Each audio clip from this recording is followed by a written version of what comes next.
if this went through. We wound up not thinking of it. I wound up not thinking of anything, but I do have a glass of whiskey because it's Friday night and the Cubs have Kyle Tucker. Well, you just spilled it. Good job. Mm-hmm.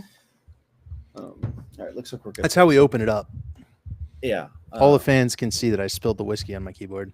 We haven't even officially introduced the episode and we're already off the rails.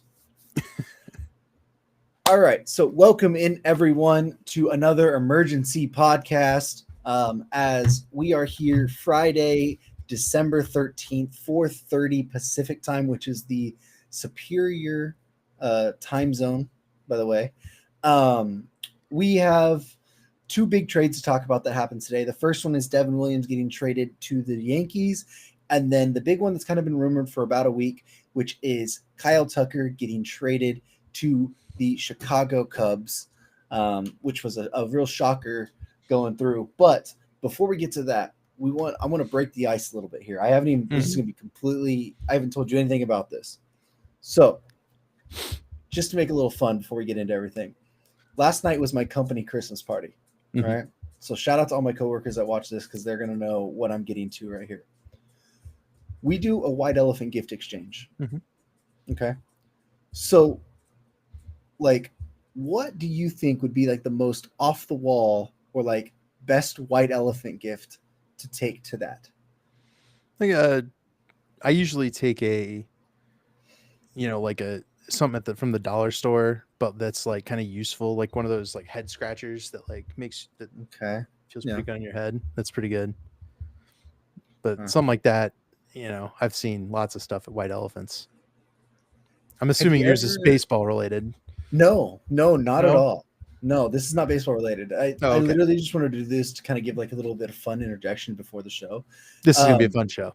Yeah, this is gonna be a fun show. So I don't know why I had this inkling. Well, I do know why, but I had this inkling yesterday before the party that was like, what would be really, really fun is if I just ended up going and buying a rotisserie chicken and making that the white elephant. That's great. It was fantastic. My mom wrapped it in everything. So it looked like a real gift, and then they just opened it up and they were like, "It's warm. What is this?" And it's just like a whole rotisserie chicken in a bag. That's actually fantastic. That's so good. It was really great. It got a good reaction, and I thought it was hilarious. And then the best part about it is, we do steals. We had people stealing the rotisserie chicken. Oh my God. Yes. The steals are the most fun part because you get like wine or something or, whiskey. Yeah. But, something I've seen really cheap alcohol. I've seen, wine. It's always fun. The White Elephant's good. Our Christmas party's tomorrow. So have you ever seen a rotisserie chicken? Mm-mm. All right. There you go. That's a new one. That is a new one for the White Elephant for sure. Yeah, very much so. So let's talk about some steals that have kind of. I agree. Here. Yep. Let's first start with the Devin Williams to the New York Yankees trade because that happened first, which we all kind of anticipated Devin Williams either getting traded this offseason or at the deadline. We all thought, hey, it kind of makes the most sense to do it in the offseason because at the end of the day, you can most likely give him the qualifying offer if you don't get an extension worked out. Blah, blah, blah, because he is one of the best closers in baseball. Mm-hmm. Now, I thought the return was kind of light for what you would expect Devin Williams to go for, right? So Devin Williams got traded to the Yankees for left-handed pitcher Nestor Cortes and prospect Caleb Durbin. Mm-hmm. Durbin is a second base kind of option. He was actually the odds-on favorite to be the Yankees opening day starting second baseman. Well, that's the interesting part. Kind of profiles like a little Dustin Pedroia, like 5'6", 185. Doesn't have much power yet, but he might be able to, figure something out there. More contact speed oriented.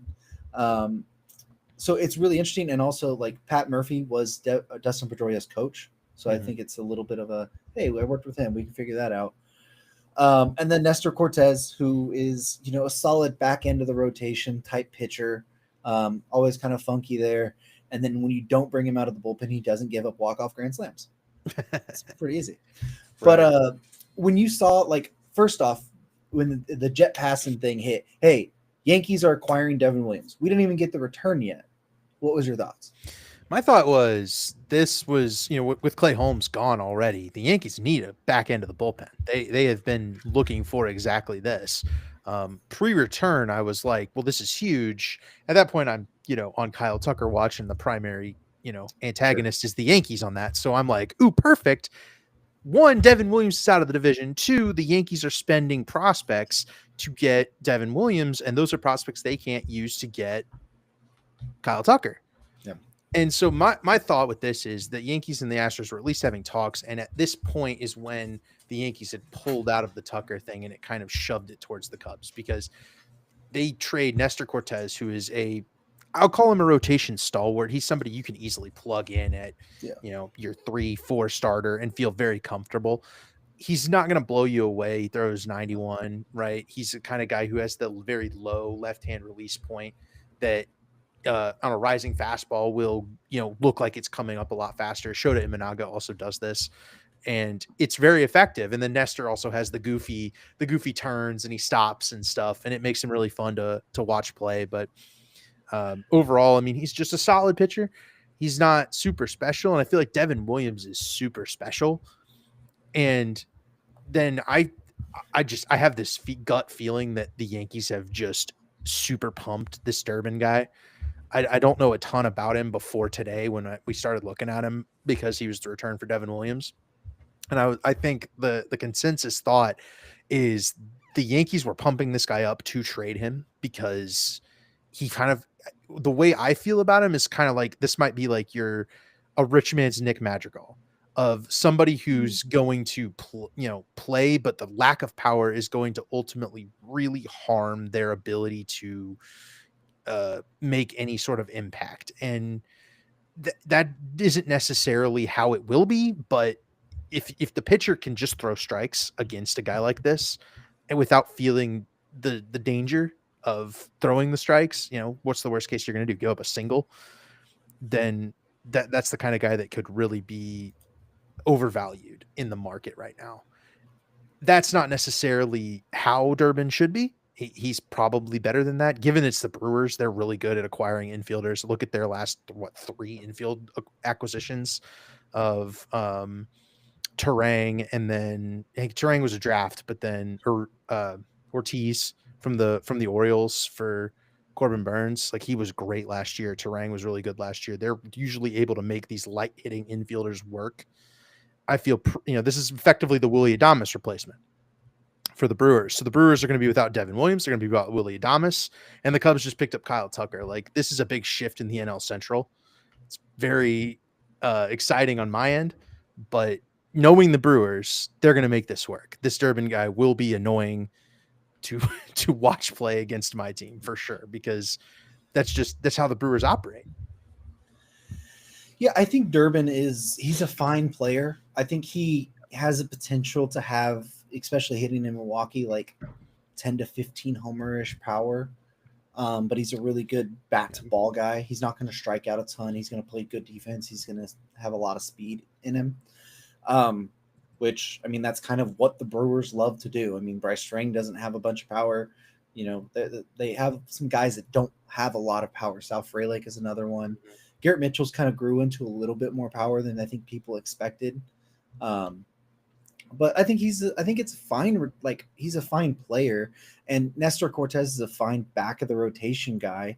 But like, Nestor's on, he's a 1-year deal, so he's going to be gone next offseason probably anyways. The Brewers aren't going to re-sign him. I feel like it's a really kind of like, there's no for sure like, hey, this was a good get on either side. Like, because there is a pathway where like Cortes is just like a mat and then gone. And then there's a pathway where like Durbin's just a bench player, and you traded him for one of the, if not the best reliever in baseball when he's healthy. I mean, you're talking about a guy who has, in 235 career innings, he has a 1.83 ERA and a 2.39 FIP. Yeah. Like, I saw something on X earlier this week, because the Dodgers were also rumored in on Devin Williams. So I'd been looking a little bit into him myself. It's like, hey, I really like him. There's somebody was like, if your pitch has a name to it, it's probably really good, and you're probably really good. Mm-hmm. And he's airbender because Yep. of what that changeup, screwball, whatever you want to call it. He calls it a changeup. That thing is a damn screwball. Mm-hmm. Like it is absolutely disgusting. And what he's able to pair it with, like an upper 90s fastball, like the Yankees, this is elite level back end of the road of bullpen here. You know, Mm-hmm. going into the offseason, my concept was, hey, when they're going to lose Juan Soto, what they're going to do is they're going to get a first baseman, they're going to get a third baseman, and then they're going to make a really good bullpen. I had him getting Tanner Scott instead of Devin Williams, but you could see the thing. And then now what's the rumors? Hey, like they might be in on Bellinger. Hey, they might be looking at Pete. Hey, they might be looking at Christian Walker. Or hey, maybe even Alex Bregman and move Jazz back to second. It's like this is all the concepts of what the Yankees should have been doing in the aftermath of Soto. So it's going to be really interesting with him being on a 1-year deal if they try to work out that extension ahead of time, because we know the Yankees have been a team in the past to pay high money to relievers, right? Like they've done it before. I would not be absolutely shocked to see them work out something with Devin Williams on like a fair market value for him, you know, if they were to give him 60, 70, 80 million, whatever it is that he's looking for. Like I think there could be a pathway where they say, hey, let's just lock this up now and not even let it get to that point. Yeah. Because we know they have money to spend. Right. Yeah. There's going to be plenty of extension talk, but you're spot on with what the Yankees are going to need to do, right? They have to pivot off of Soto. They have to fill some more roster spots because that was very much, and we saw it in the World Series, and we saw it. I think the time that it revealed itself to us was when we were trying to pick who was going to win the World Series, and you and I were going back and forth. And like, I think the Dodgers are just deeper, right? I think that the behind those stars of Soto and Judge, there's just not a lot here. It's very miragey, and they also lost Rizzo. This is just a weaker team than it was last year, and with the loss of Soto, it's a much weaker team. They have to, I think, put more building blocks in around Aaron Judge, especially to take advantage of these next 2 or 3 years. These next 2 or 3 years are crucial because Aaron Judge he's huge. He's getting older. No matter how good you take care of your body, like Judge is going to miss some time, and he's going to start, we'll say declining, but just, you know, that march of age is just going to come for Aaron Judge. But the next 3 years, I think, are the years that you have to capitalize and push all in. This is a capitalizing move for the Yankees. And from my point of view, they gave up very little that you have to worry about. I think this opens a yellow brick road for Alex Bregman to walk right into New York and make $200 million. That was the rumor that he wants. I feel like, you know, the Yankees had $700 million on the books, and they will probably spend that. And it might be almost exactly as you said in our free agent predictions episode of, you know, a starting pitcher like Max Fried, and then you do Bregman, and then you do Christian Walker, and then you've got, you know, 10 million for Devin Williams. That's perfect. That's just exactly. It might be an equal team to last year as a division favorite, but with a lot more pieces. Well, and it'll probably be better defensively, which is one of their key downfalls. You know, I think the one thing we should mention with that, while talking about what the Yankees are going to be looking forward to doing, they have basically said that Aaron Judge is moving back to right field now that Soto's gone, which is, I think, the smart move. I never thought Judge was going to be good in center field anyways, which therefore then opens up the other possibilities to looking into center fielders, hence why the Cody Bellinger thing kind of makes a ton of sense for them. It really does. Because he fits both of, you know, two of their biggest needs, which is center field and first base, and it kind of leaves the avenue to whatever else you want to do open. Like if you could figure out a Christian Walker deal on a 3-year deal, then like, okay, and you just put Bellinger to center. If you go find some other cheaper center fielder, you can put Bellinger at first, where he's like a Gold Glove caliber first baseman. So it'll be interesting to see if that there's been a lot of talk about that. We're not sure if that gets completed, but it makes a ton of sense. And the Yankees are going to be a team to watch because they have a ton of moves still to make. And we know that they're going to be aggressive. I mean, we already saw them sign Max Fried, which you heard us talk about. Now this move, there will be more coming for the Yankees. So be on the lookout. The one guy that I think we might be ignoring is that they did tender Trent Grisham a contract, and he can play center field pretty well. they might just be tossing that lineup spot in the garbage. You know,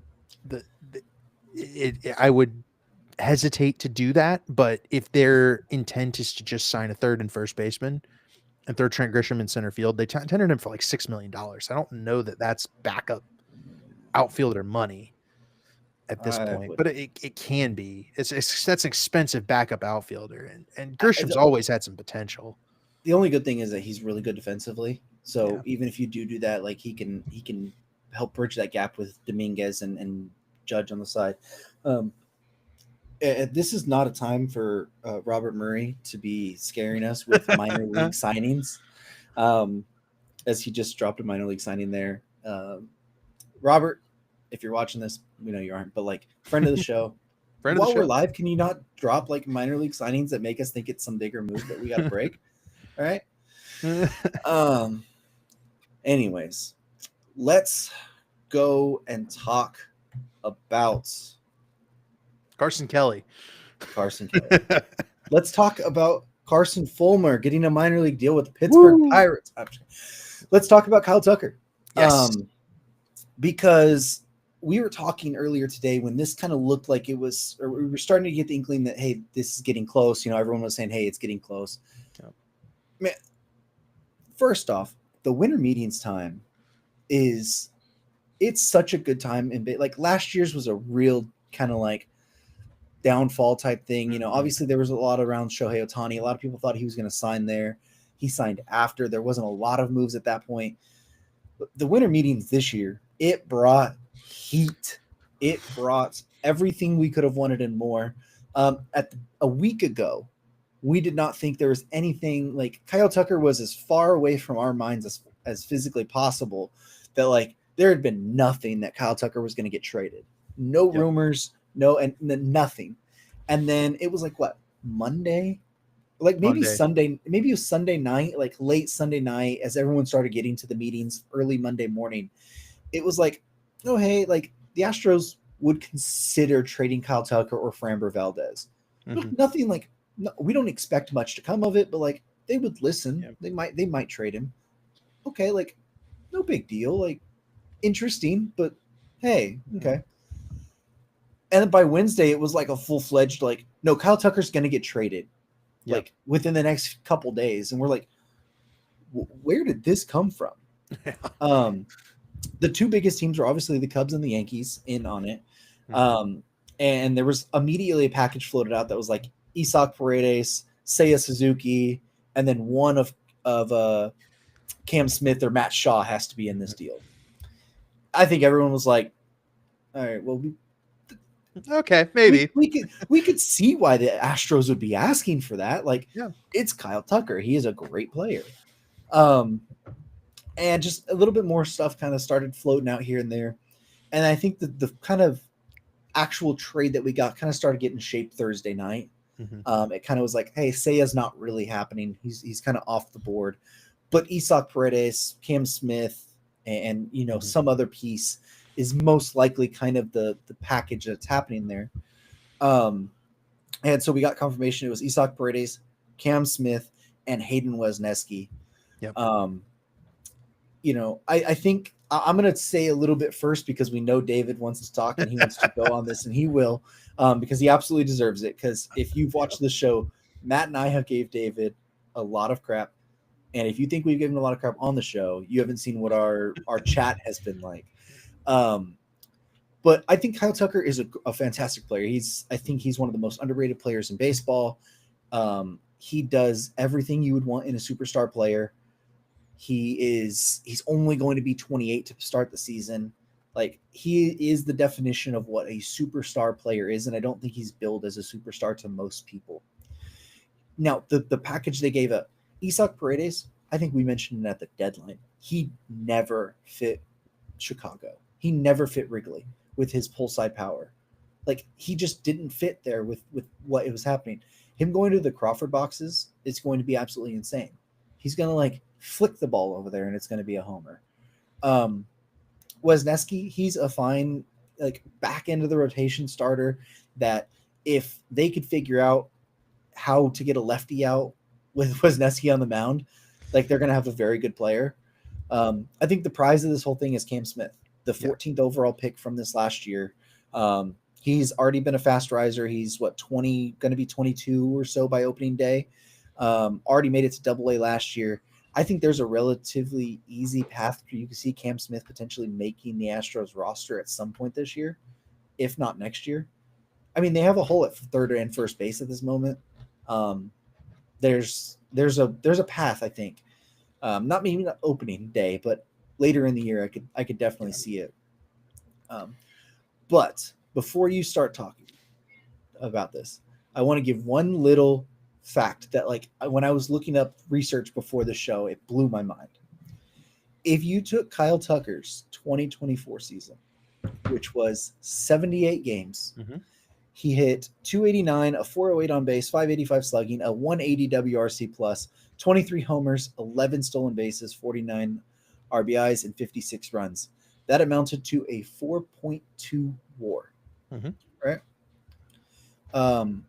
That would have put him exactly second place on the 2024 Cubs by 0.1 point of WAR behind Dansby Swanson, who played 149 games. So in 78 games, Kyle Tucker would have been the second most valuable player on the Cubs in 2024. Yeah. David, you have the floor. He also would have hit the second most homers on the team, despite only playing 78 games. What, Happ? Yeah, Ian Happ would have been the only guy who hit more last year.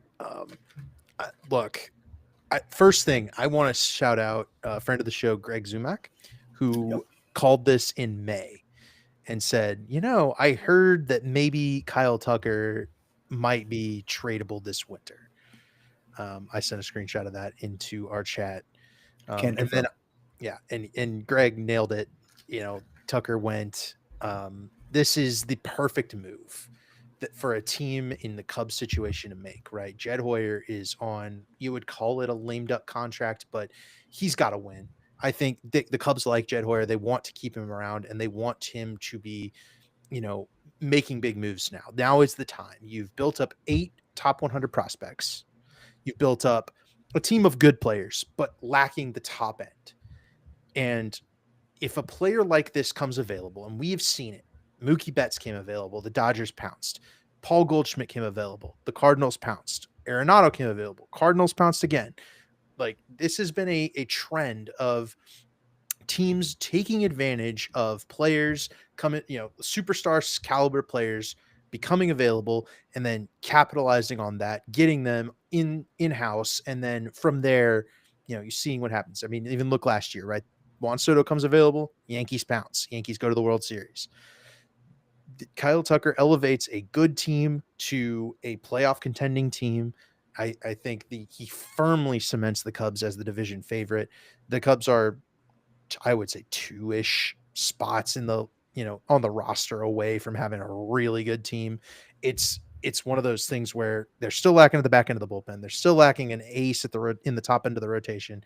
That's what the other prospects are for. It's go time. Like, 2025 is kind of an all-in year, but they've got a lot of guys under contract. You've got a lot of money kind of coming off the books next year. And I think an extension, or I would suggest it to be more of you'll go into free agency expecting to be a big player to retain Kyle Tucker, and you treat him like royalty all season because his nickname is King Tucker. And, I make him turn down, $400 million in May when he's playing in beautiful Wrigley Field every day. He might not, right? So I would say don't worry about the extension yet. Cubs fans are going to be on it. They're going to be like, why isn't he extended? All this for only 1 year. Don't worry about that right now. Next year is going to be amazing. I'm really excited about it. The injury itself was he fouled a ball off his shin, and that was kind of, and it was the kind of thing that kind of lingered, and that's not something that recurs. You're not expecting that. You have him wear a shin guard. Like, I'm not worried about Kyle Tucker's durability. I'm not worried about his performance because, I've got his baseball savant page pulled up. It's all bright red, but it's shaded out because he didn't play enough games last year to qualify. But this is one of the best players in baseball. has been acquired by the Cubs. That's just something that hasn't happened since we won the World Series, really. I mean, since Aroldis Chapman effectively was the last time that like one of the best players in baseball was acquired by the Cubs at any position. It's historic, I guess, but it's so exciting. Damian nailed Isaac Paredes. I wanted to say that it would work, and I had a vision where Paredes would hit like 10 doubles and 50 doubles and 10 homers and have like a really productive season. But if you're just handing over the reins of third base to Matt Shaw, I feel very comfortable doing that. And then the Cubs, Bob Nightingale threw out the Cubs are still looking for a third baseman. I'm sure they will. I'm sure they'll go pick somebody up. Maybe a Josh Rojas is kind of a guy that can fill in until Shaw's ready, or potentially just play the field and be a spot in the lineup. But as Damian said, the prize of this is Cam Smith. Cam Smith hit 6 home runs in 6 games in August this year. He looks like a slam dunk first round pick by the Cubs. The thing that the Cubs have done, though, is they've drafted really, really well the last 2 years. Since Dan Kantrovitz has taken over, the Cubs have extracted value that they have traded away in just about all these deals, right? The Morel trade included a draft pick that they traded. This draft was a player they traded. Then they also traded Jackson Ferris and Zahir Hope last winter. They have done a great job of taking draft picks, turning them into major league value. This is just another case of that. And the draft this summer should be a time the Cubs can reload, right? I don't feel any better or worse about the farm system now, except for the fact that you still have 7 top 100 prospects that you can go out here and make a deal on. This is stellar work by Jed Hoyer and company, and they have definitely deserved criticism over the last couple of seasons where they just haven't done enough. The team just hasn't been good enough. They hasn't had the top end potential. They have it now. We finally get a superstar caliber player. Obviously we want him to be retained. Obviously we want him to be extended, but we finally got the guy. Like, this is cause for celebration. It's been a great day. I mean, throwing Carson Kelly in there, like that deal looks really good. But Carson Kelly's a catcher. You just needed somebody who was better than the corpse of Yan Gomes and, effectively year 2 Miguel Amaya learning how to play catcher at the major league level. And before he made some adjustments, like I feel really confident about this team right now. And that's probably the high of the day, of kind of just the way this snowballed forward. We have not had the Cubs have been coming out of nowhere with all their moves. Craig Counsell was out of nowhere. Michael Busch was out of nowhere. Paredes himself was out of nowhere, just these kind of lurking in the corner. And all of a sudden the Cubs have made a move. This was like public negotiation from the very minute it began. And it was like we got to follow along as they bandied about Seiya Suzuki and bandied about, the Shaw or Smith. Well, the Cubs definitely want to keep Shaw, and that kind of vote of confidence tells me that they're comfortable with giving Matt Shaw maybe a third base role here this year. And all of those things result in just a stellar day. It's a great day for Cubs fans. Houston fans, I'm sorry. I do think you guys make out pretty well in this deal. I think this is the type of deal that can be very much a win-win. It's not a Mookie Betts Red Sox deal, right? Where the guys that the Red Sox got back were just not the same level. Paredes can probably put together a really good season. Cam Smith has the upside to be a guy like Kyle Tucker, but he's also he's 22. He really hasn't played that much baseball yet. So, I remember Vandy, Andrew, or the guy who we got to do our mock draft, loved Cam Smith, big fan, right? But he also was in there with me. We were both really excited about this deal because Kyle Tucker is more important than a minor leaguer right now, and that's everything. I got my time. I'm really, really excited. I could probably talk for 30 more minutes, but I'll hop back to let you react to anything I might have had to say there. But this is awesome. I'm so excited. I can't wait. I hope they extend him, but I'm not worried about it just yet. No, I mean, I think you're justified in basically everything you've been saying, right? Like, I mentioned too, Kyle Tucker is the guy that you take this risk on. I made the joke earlier in our chat too that I can't wait to see all of our Cubs fans in our fantasy league try to trade me because I have Kyle Tucker in fantasy. I have been a Kyle Tucker guy for, I think David's known this, like what, 3 years, like almost since 2021 when he got his full first opportunity. I was in on Kyle Tucker. You were. Like, I completely believe this guy is great. There was just a little, I trust me, I can't ask for too much. But there was a little bit of an inkling that I was like, man, if Andrew Friedman could pull this off, like, I don't care. Just because I like the player, but I think it fits for both sides. Honestly, it really does. It's one of the trades that, like, I don't think you're going to look back and say some team won, some team lost. The only way I think you say any inkling is if the Cubs were to lose this was you don't even make a run at trying to extend Tucker next year. Yeah. Right? Like, I think we saw this kind of this offseason with Juan Soto. People are saying, like, well, the Padres made out so much better because Soto didn't re-sign with the Mets or re-sign with the Yankees. He went to the Mets. And it's like, well, they offered him $760 million or whatever it was.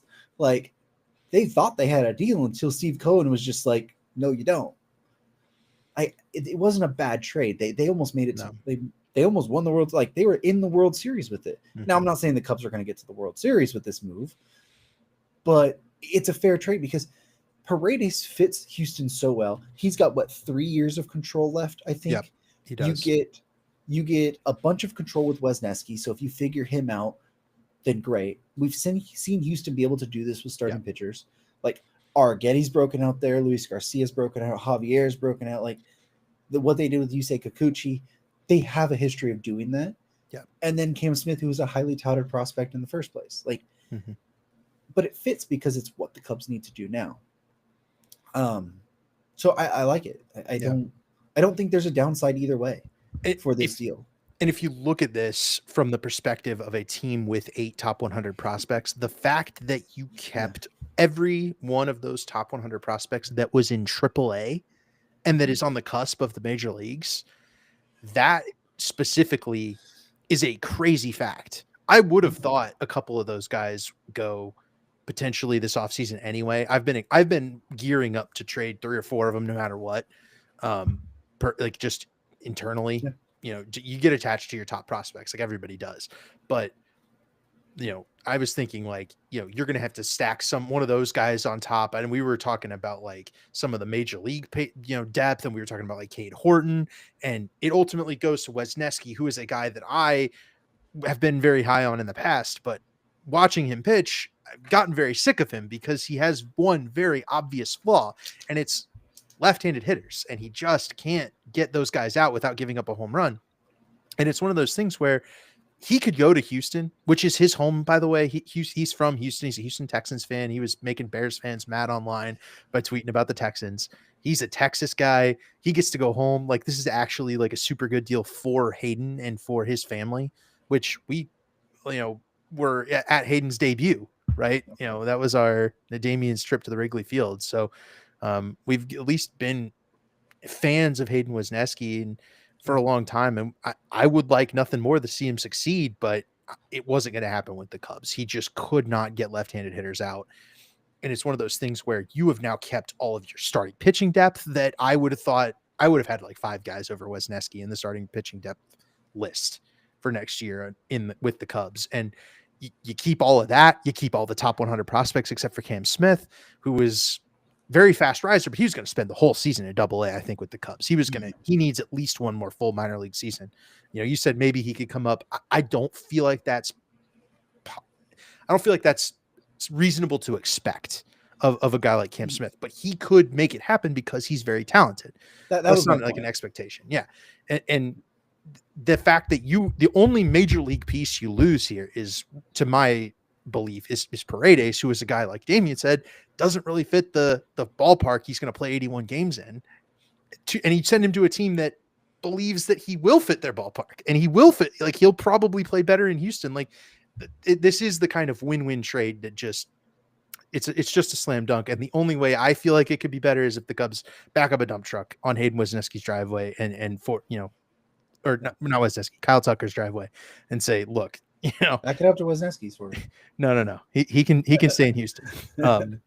Back it up to Kyle Tucker's driveway once, but I'm like, you're not gonna hammer that out now. No, let him move to the new city. Let him play some baseball games. Let him get comfortable. Let him learn everything about it. He's already said he's really excited to be a part, and it's like, well, yeah, everybody's gonna say that, but they're gonna treat you got to treat him like a king all season long, pun intended, and see what happens. And maybe you go into free agency and the Cubs finally operate like a big market team and get into these big $400-500 million guys, which they should, especially if Tucker just plays a hero all season and carries the team to the playoffs. Yeah. The playoffs are the expectation for the Cubs, right? They have a higher payroll. They have a higher value than every team in the NL Central. They should win the NL Central every season. We have all said that from day one. This is the first time since the World Series core that I have felt like the team is out here trying to win the NL Central by doing more than any of these teams in the NL Central are doing. And it's on the same day the Brewers trade Devin Williams too. I mean, it couldn't be better. Yeah, I think it really sets the Cubs up for a really good chance at this division. I think the Reds are going to be very improved this year once they get a couple of their guys healthy again, and you get another year of Ellie in there. But with the Brewers, I mean, I'm not going to doubt the Brewers because they've done this before, trading Hader, losing some other guys. But I think the loss of Willie Adames is major. I think the loss of Devin Williams does hurt. But it's going to be interesting. I think the one thing that we should talk about is what's next for the Cubs, because there's already been rumors that they are working on multiple other different things. Probably don't expect those to get done, tonight, but I think there's a relative possibility that they could happen this weekend or something. I mean, I think we alluded to it earlier a lot, talking about the Cody Bellinger trade. It's a very real thing that could be happening soon. There's still the thought that the Cubs are looking for another starting pitcher outside of the Cody Bellinger trade. Sounds like the Bellinger trade's kind of a little different from what they were wanting to look at on the starting pitching market. But like you just said, that could be the part where they offload 4 or 5 of those top 100 prospects to a team that, needs some depth or whatever. And I mean, let me look just in case. I want to take a glance and see. I mean, you would probably know better off the top of me, but is there any other like major league-ish type players on the cusp of this roster that could get traded? On this team, our team, the Cubs? Yes. Yeah. So Javier Assad and Jordan Wicks are both starting pitching, but position players. Position players, well, maybe not. The issue for the Cubs has often been the position players, but I would say Kevin Alcantara and Alexander Canario are both right-handed hitting outfielders that can moonlight in center, but might play corner outfield. Both are really good. But both are maybe swing and miss heavy. And I'm willing to bet that's been part of the reason that they haven't been traded just yet. Owen Casey's probably going to get traded as well, unless the Cubs feel really confident. I don't know. I'm not gonna put anything in their mouth, but I really do like the spot they're in. You could, like you said, go. I would talk to the Marlins. If you've looked at the Marlins farm system right now, it is dreadful. And the Marlins have starting pitching in spades. I know they said they weren't going to trade Sandy. I would make them tell me no for 4 top 100 prospects. There's been some Luzardo rumors. Right. Luzardo's the other one. I think Luzardo is cheapish, cheaper than Sandy, at least in terms of this. And you maybe only have to give up 1 or 1.5 of those guys. Maybe Triantos is kind of like the odd man out. He's AAA, but he's kind of in the same boat as Durbin in my mind, where he could probably start on a major league team, but I don't know if he's going to have a ton of impact. Greg Zumack will probably tell me that I'm underrating James Triantos, but there's a reason Triantos is still on the team. Dylan Cease is getting some calls right now. That's a very interesting one. Bringing Dylan, we just got moved off of Great Ace, right? So you got to have the former Cub return again. Jed Hoyer seems to love to do that. Dylan Cease is kind of an interesting option. King also really for the option. King for the Padres is also really interesting, depending on if they want to move them. But Cease makes more, I think, on the ARB estimate. Both are in ARB 3 and are in their final years of control. So one of them might move. And then the other guy that I think is really interesting is Pablo Lopez of the Minnesota Twins. Yeah, I'd be interested to see if they do something on that. Oh, the other guy is Luis Castillo of the Mariners. Yeah. Those would be, I would expect, if it doesn't come from one of those, then we'll be just completely flabbergasted. But that's kind of the options. All those guys have been ones in the past, or at least have the stuff to arrive at that slot. And it's someone you can slot in behind Justin Steele, pretty much on all those names, and feel really good. You've got Shota still. Like, the rotation seems pretty solid. Yeah, you spent a lot of money on Matt Boyd, but it could work out. They need somebody with some velocity. Yes, and especially from the right-handed side. Cease makes a lot of sense, but I really like Pablo Lopez too. I think Cease and Pablo Lopez are my, presuming Sandy's off the table, which he probably is, but that's my first call. I'm saying go make the Marlins turn down 400 prospects. If they do, fine. If not, put Sandy on the team. Sandy's perfect, right? Throws hard, eats innings, kind of the integral opposite of all the lefties. I love it. So they're in a great spot because we get to talk about like something like this and say, oh, the Cubs are actually, making these moves, but this is corroborated by reports like, Bob Nightingale and Adam Jude. That might've been the guy. Just lots of guys talking about how the Cubs are still making moves. They're still out here hunting for it. And we're saying like, this is clearly what they need to do. I still think they need to go get a couple of relievers. But from what I understand the reliever market is a little above them, but they might be the Kyle Finnegan landing spot. And then they're looking at Hobie Milner, which I like Hobie Milner, but he's not like an impact arm or anything. I doubt they'll get into Tanner Scott, but maybe if they move the Bellinger contract, that's something they could look at. I doubt you're winning a bidding war against the Dodgers, but now hear me out, because there's been some other rumors here. And this is complete speculation. Right. We're having fun. This is a great we're having fun speculating. But let's say you're at the Padres and you're talking Cease, right? We know they have to move some money. Cubs need some good velocity. What if you're like, hey, AJ Preller, we know there's nothing more that you like than some good old-fashioned high-level prospects because you're going to turn around and flip them for other things. What we'll do is we'll take some money off your books for you, give you a bunch of prospects. You give us Dylan Cease and Robert Suarez. Is Suarez like 39 or something? Is he the one who's 33? Really old? Oh, he's 33? 33. He signed through 2027. It's like $9 million AAV. I would be into that. He's an elite level closer. Yep. You get a high level closer that's locked in for a few years, and you get your high level starting pitcher that is at the top of the rotation, and you just trade away some of your depth guys from your that are kind of blocked anyways with the prospects, who AJ Preller is then going to flip for something else anyway. So it's not like you have to worry about that. But I don't know. It's interesting. I think that's an avenue. If they want to make another bullpen move, maybe. The fun of $9 million for Suarez isn't bad. The fun of that is I would take whatever offer that is and try and go to the Twins for Pablo Lopez and Joan Duran too. That might be my other option. I like Joan Duran, but I think Robert Suarez is a better performer. I don't think they're trading Duran. Maybe Griffin Jacks then. They got a couple of guys back there, and the Twins have got to move money. Maybe Griffin Jacks. Duran's just I think he's just too good at this moment to pass away. The issue is Griffin Jacks was a better pitcher last year. I'm a Duran guy. Yeah, Griffin Jacks is the better pitcher. Duran dealt with some stuff this last year.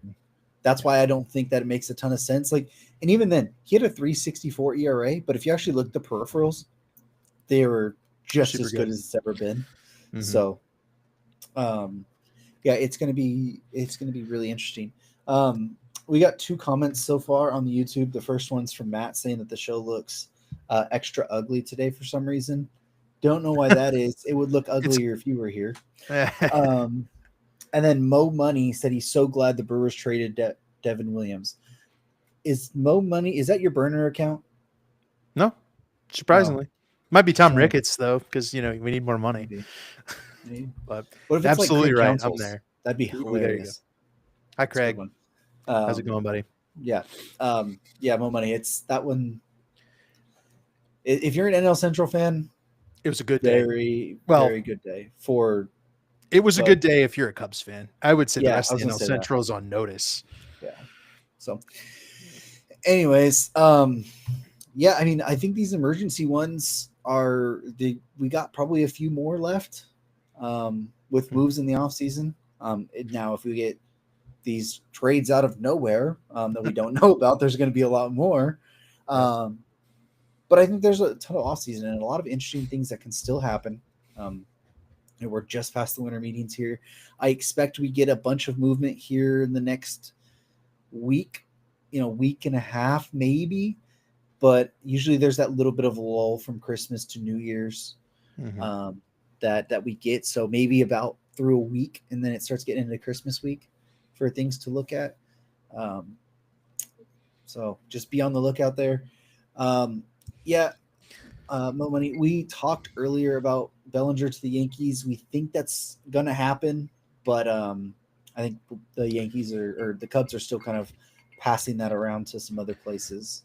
Since this is brought up, and before we're on a late one, but it's Friday. We're having fun. So here's the thing about Horner that. Part of the deal. That's what he said. He wants who? Nico Horner? He said, wonder if Horner will be a part of the deal. I think that trading Isaac Paredes has effectively completely negated the possibility that the Cubs trade Nico Horner. I think there's no chance he gets moved at this point. They do not have a third baseman at the moment other than Matt Shaw. And the idea was that Matt Shaw plays second base. So if Matt Shaw's playing third base, now you're relying on James Triantos to play second base probably. And I don't think they're going to do that. I think they stick with the elite defense up the middle for their starting pitchers, who they might, continue to acquire. And then. Or you bring back former club, Gleyber Torres. Hey, they need a third baseman. Maybe he can play third. Second base if you move Horner. There you go. Well, what? So, why don't the Yankees bring trade for third baseman Nick Castellanos and then bring Gleyber back? Cody Bellinger, I think they kind of had the Yankees offer with Cody Bellinger kind of worked out to some extent. I think they kind of know what they want to do, but I think because the Cubs now have Kyle Tucker, they have a lot more leverage in the talk with the Yankees, because the Yankees' biggest competition for Alex Bregman was the Astros. The Astros are probably not going to go for a third baseman anymore. I mean, they might, but they didn't really save any money. They just repurposed it into a guy who could play third base.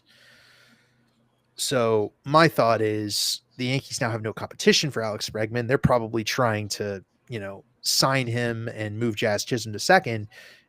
They're not trying to take on Cody Bellinger's full contract. And I think because the Cubs had originally worked out a deal for that, but that was maybe contingent on not getting Kyle Tucker.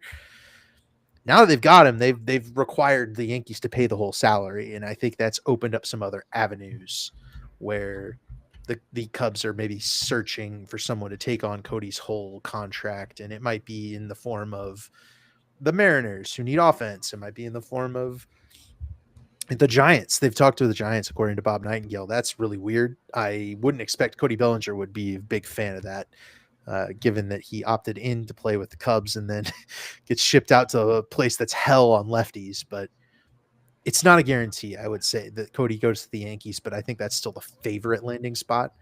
And if they're going to move him to the Yankees, they are probably putting pressure on the Yankees to take the entire contract. Either that or as Mo Money says, they want more than more in the deal. I have a hard time believing that the Cubs are holding out for more prospects, but it seems the Cubs are all in. Like, this is a team that's trying to win in 2025. This is their year, right? So moving Bellinger means they're trying to orchestrate other pieces, and hey, maybe it's a 3-team deal, right? The one I was floating was trying to grab Bohm from the Phillies, but the Phillies seem like they're holding Bohm in a really high regard. Yeah. So I don't ultimately think that's a great move, but like, you could theoretically do some kind of a 3-team deal where the Cubs get Bohm, the Phillies get Bellinger, and somebody gets Castellanos, like the Angels or something. Maybe not the Angels, but somebody gets Castellanos. Mo had a 3-team proposal that says send Stroman to San Francisco, Rogers to the Cubs, and Bellinger to the Yankees. So it'd probably be Taylor Rogers, I would assume. Both Rogers brothers. There you go. We'll do it. I'll do it for both Rogers brothers. I don't keep them together. Got to keep them together. Yeah. Yeah, I would assume it's probably Taylor Rogers he was talking about, but it might be Tyler. They're both on the Giants. Yeah, I know. That's what I'm saying. I don't know which one he's talking about, really. It just says Rogers. But yeah, I think the hard part is that Stroman, like San Francisco, I don't think they'll be willing to take on the Stroman money. That doesn't make a lot of sense when they could just go sign Corbin Burns. And then that's what they've been kind of really heavily talked about, is being heavy in on Corbin Burns. Kind of seems like Toronto and San Francisco are the only two places at this moment that are in. And Burns wants to come to the West Coast more. He played at St. Mary's, which was up by the Bay Area. And then Burns. He might have struck out somebody that's in the podcast right now. We don't need to talk about that. I think people are overestimating how close San Francisco is to Bakersfield. Like they act like it's Bakersfield to LA, which is like an hour and a half. And then like San Francisco is not like 5 hours away, but still 5 or 6 hours. But yeah, I think if the Giants are going to get another starting pitcher, I just don't think that they would take on the Stroman deal. I think it would be more of like going to Burns, but absolutely it could be a 3-team deal. Yeah, that's definitely a possibility, especially because it hasn't been lined up yet, but it seems like that was always close. Yeah. So yeah, I wonder if it's some sort of like a Seattle Yankees and like figuring something out between those. Yeah. For something, but it'll be the guy I like from San Francisco. If we were trying to trade for him, though, Camilo Doval, because there was a lot of swirling rumors around him around the non-tender deadline. He got tendered, but maybe the Giants identify that they want a hitter versus shut that down. Right. So Posey, he's like he's not even entertaining it. So he's right to do that. Posey's been smart, man. If he signs Burns, man, the Giants might have had the best offseason of anybody. I will say that. But Posey's been on one. Yeah, he has been. And man, if you go from Snell to Burns, and then you have what it would be Logan Webb, Burns, and then who am I forgetting? Robbie Ray. Yep, that's the other one. There with Jordan Hicks. Be really good. Harrison. Good rotation. Kyle Harrison, yeah. Yep. When is the Max Fried press conference for the Yankees? I don't know. It was there was like a lot of rumors that it was going to be today, but they still haven't even officially announced the deal yet. Yeah. So you would think it has to at least wait until Monday at this point. Yeah, I would guess early next week. Yes, probably early-ish next week. It's going to be before Christmas, I would assume. I bet it's probably just trying to line up when the physical is happening. It's honestly probably what it is. Tucker is going to sign an extension, or is this a 1-year Tucker is 30-30 guy and is going to command a huge deal? He's going to go to free agency next year. I think we're pretty easily on that. Like, I think the Cubs will make a run at trying to give him an extension right now. But like, it's almost one of those things where like the Cubs are going to have to well overdo what Tucker's kind of thinking right now to make it happen. Because if you get to free agency, you always see the bidding war. I mean, if you go into the offseason, a lot of rumors where Soto was going to get $500. He almost got $300 million more than that. So I think Tucker's going to be like close to 350, 400 million probably, depending on the year he has. I think the Cubs should give Tucker, or at least, they need to make Tucker turn down being paid more than Aaron Judge right now. Right. But I wouldn't even worry about this until he's played games. Yeah. There's no incentive for him to do anything this offseason. Yeah. Once he's played games, once he's lived here for a few months, you approach him mid-season and say, look, we're interested in keeping you. We want to pay you more than Aaron Judge is making in total money. Make him tell you no, and then continue those negotiations and leave that door open into the free agency. I think that's super obvious. It's just one of those things where me, the impatient person, I want Kyle Tucker for the rest of his career. Like, I would love for that to happen, but it's not going to. It's not going to work that way. It's not the best decision for him. But again, if he's getting a ton of money from the Cubs, he might say yes. Like, you never know. So here's the thing: if Tucker got because he's going to be 28, so I'd say if you give him a 12-year extension, 12 years, let's say $35 million a year, that's $420 million. Yep. So if you went 12 years, 420, that's probably around it. If you went 12 by 40 is 480 total. Yeah, that's hefty, but I mean, make him tell you no. Maybe you went 450, that's 37 and a half. Make him tell you right around there. Gaming James said, I feel like Tucker either joins the Dodgers or the Yankees next season in free agency. Those teams are going, if Tucker gets to free agency, you're going to see all those teams be in it. Tucker's the level of guy that the top level team should be in. You'll see the Cubs, you'll see the Yankees, you'll see the Dodgers. You'll see these high level teams, probably Boston at that point. Yep. Toronto at this point, if they don't sign anyone else. Well, Toronto's got to sign Vlad. Vlad will be a free agent next year too. Yeah. So it'll be really interesting. I think those teams are obviously will be in play if you get there. Yes, and good thing Boris is not Kyle Tucker's agent. That is he's not. Yeah. So my final thought. We'll try to wrap it up since we're coming up on an hour. Yeah. My final thought on the Kyle Tucker thing is that even if this is how you get an extension, this is how you get into a player's good graces, right? The Yankees, I'll say that the Yankees always knew who their biggest enemy was for Juan Soto, but they were kind of relying on them being the Yankees, I think, a little bit.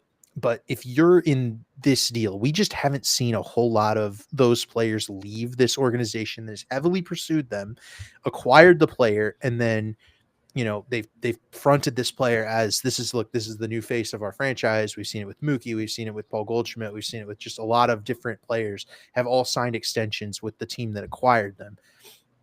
This is how the Cubs would have gotten Juan Soto, right? Would have been last offseason, put in the big package, get him from the Padres, give him a year of playing baseball at Wrigley Field, playing baseball in front of the fans.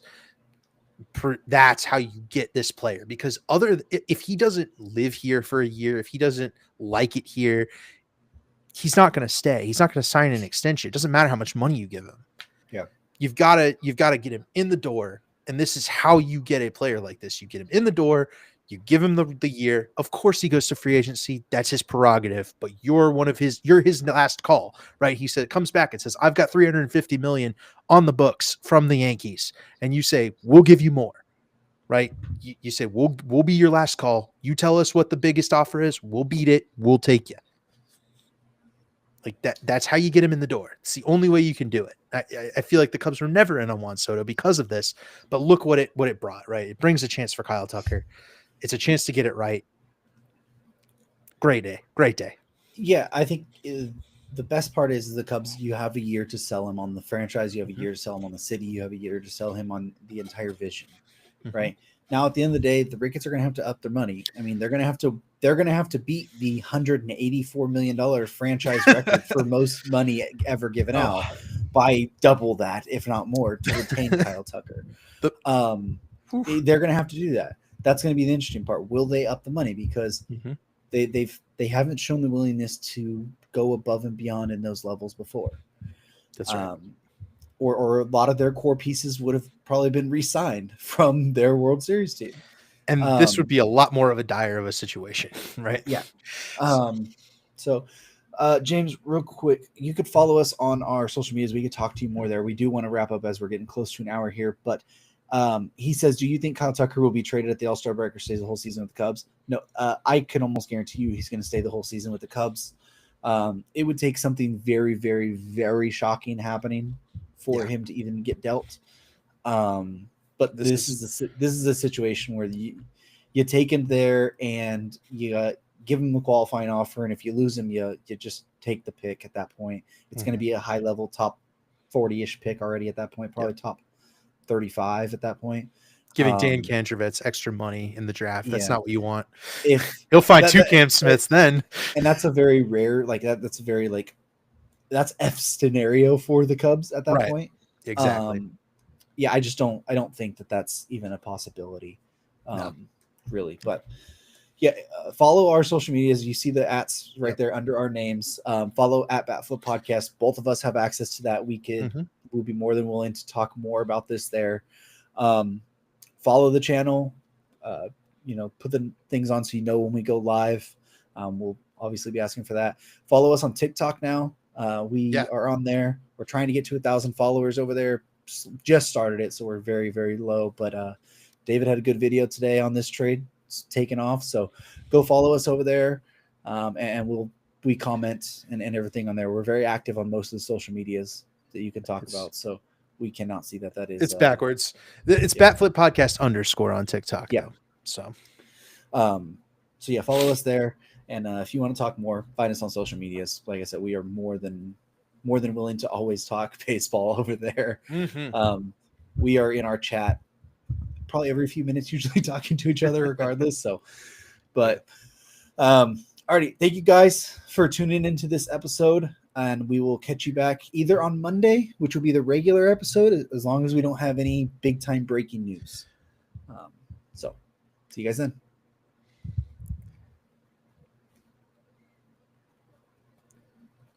Oh my